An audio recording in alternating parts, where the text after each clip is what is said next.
In my fourth grade classroom, there is a fire, like a flickering lighter, in every student's heart that beats a rhythm of advocacy, who dares to dream of something bigger, something better with their learning experience.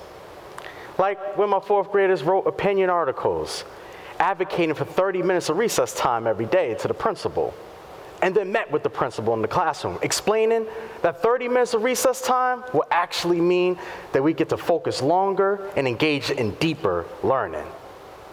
This type of advocacy is one that dances with purpose, one that seeks righteous healing, and one that refuses silence. I like to call it igniting the fire of joyful trouble. It's a defined disruption that leverages joy while also advocating for justice. Now take a moment and think about a time in which you may have felt unseen or unrecognized in your work, school, or even life experience.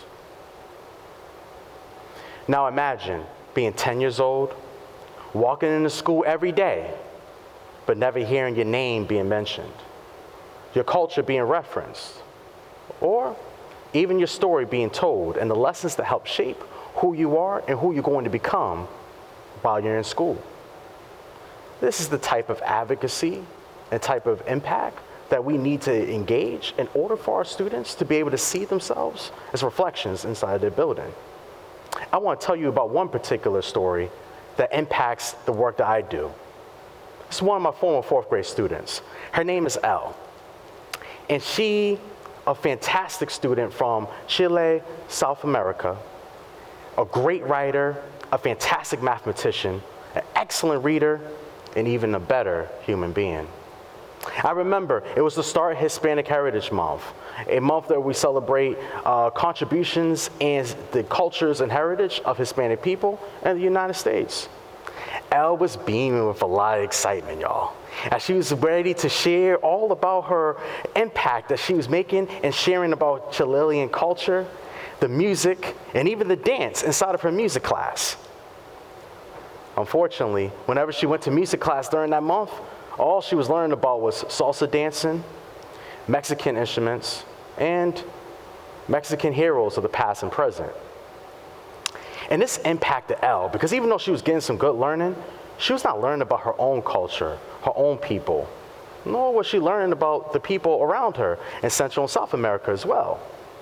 And as a result, came a silence, came a level of invisibility that impacted her in the hallways, in the cafeteria when talking with friends, or even in the homeroom classroom with me, teaching and learning.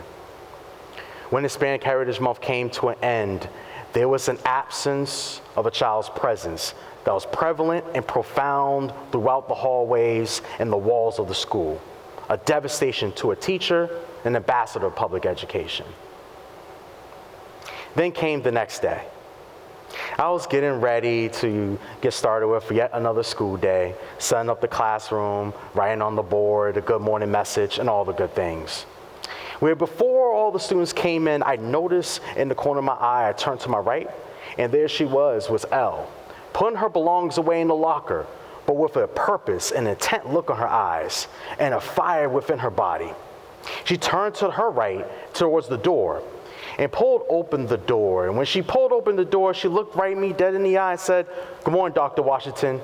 We need to talk. Take a seat." And, like when she said that to me, I was a little flabbergasted, a little surprised, and also kind of confused because I'm like, what exactly are we going to be talking about? Did someone say something to her? Did someone do something to her? So we took a seat and, curious about what we're going to talk about. Elle says to me, "Dr. Washington, Hispanic Heritage Month, it came and it went, and I didn't learn about myself like I had hoped. I'm disappointed because I don't see the reflection of myself like I once did inside of school." And for any teacher, that breaks your heart, crushes your soul and your spirit. So I proceeded to ask, "How can I help?" And she said, "No worries. For writing today, I'm going to grab a paper and pen, and I'm going to write a letter." And that's exactly what she did. for writing later on that day, she grabbed the paper and pen and wrote a persuasive letter to the superintendent and school board members of my district, asking for them to reconsider how Hispanic Heritage Month is taught in their school. This is an example I would like to call igniting the fire of joyful trouble. Elle could have kept her silence and not said a word, yet she made a joyful noise. She could have just stayed invisible and not be seen again, but yet she wanted to be visible, not just for herself, but for other children that also wanted to have an experience of learning about many cultures and many groups of people during Hispanic Heritage Month. And the research actually shows that what we do is actually working for students.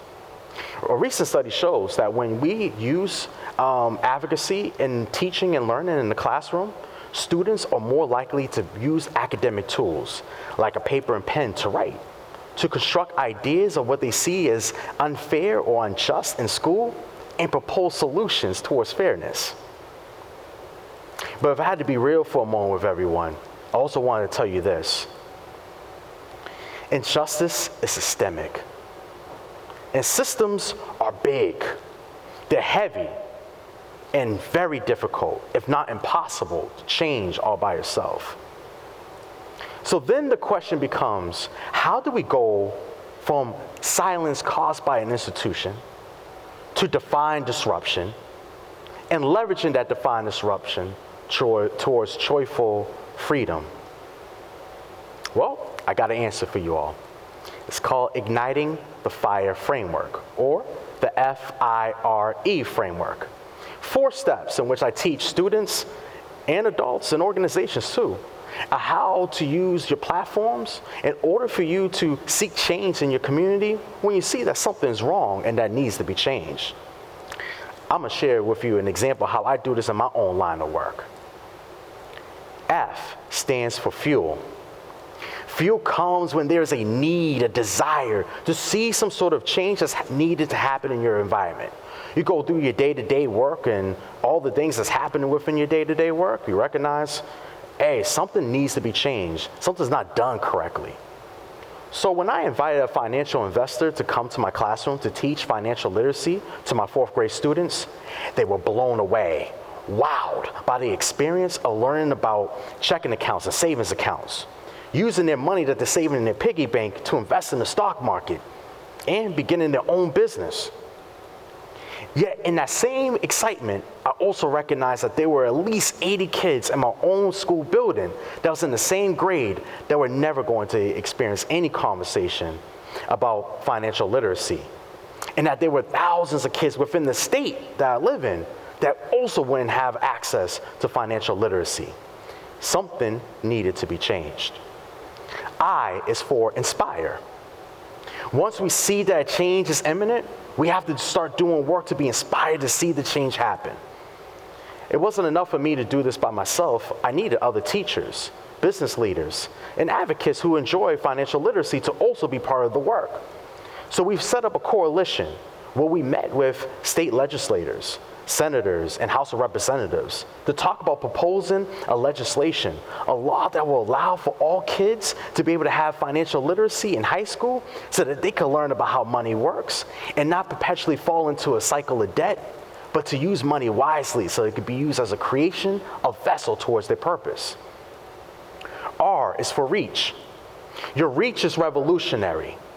As you're inspired to work with other people, the reach and the outcomes that you have can be monumental and beneficial. So when we went down to the State House, we gave testimony about why legislation for financial literacy was important for all children and adults too, to learn about wealth building and economic mobility in our whole community spaces.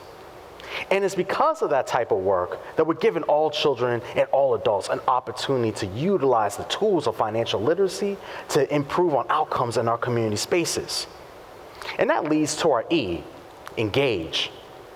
That level of engagement has now allowed the process to begin where every school in high school is going to allow for financial literacy, personal finance, and financial management to occur in their school spaces.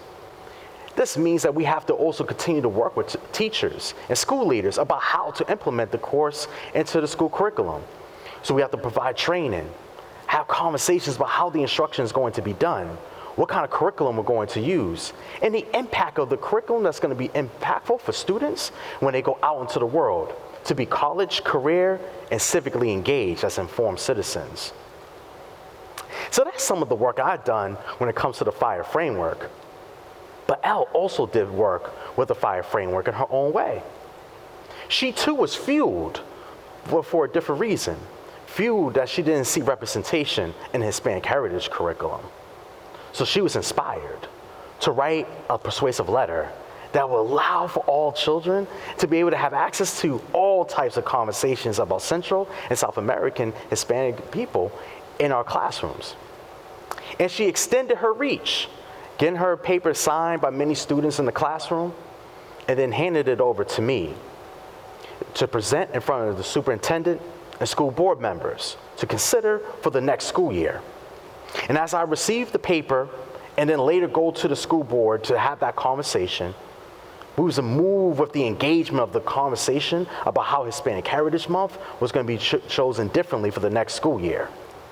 Now, the district has decided that they're going to have now a more inclusive, more diverse version of Hispanic Heritage Month. Where in addition to celebrating Mexican heritage, students will also be learning about heritage from Central, South America, and European people as well. Celebrating the cultures and heritage of many people across the land who make contributions to the United States. And it all started with one student seeing that a change was imminent and needed in their own experience. So as I get ready to close here tonight, I want to leave you all with a question for you to start pondering as you think about the FIRE framework yourself. What kind of fire are you planning to ignite in your own work? For Elle, it was all about Hispanic heritage. For me, it was about financial literacy education. As for you, it's time for you to let that fire begin to burn from within, to seek a joyful healing, where we go from a silence to defined disruption that leads to radical liberation. Thank you.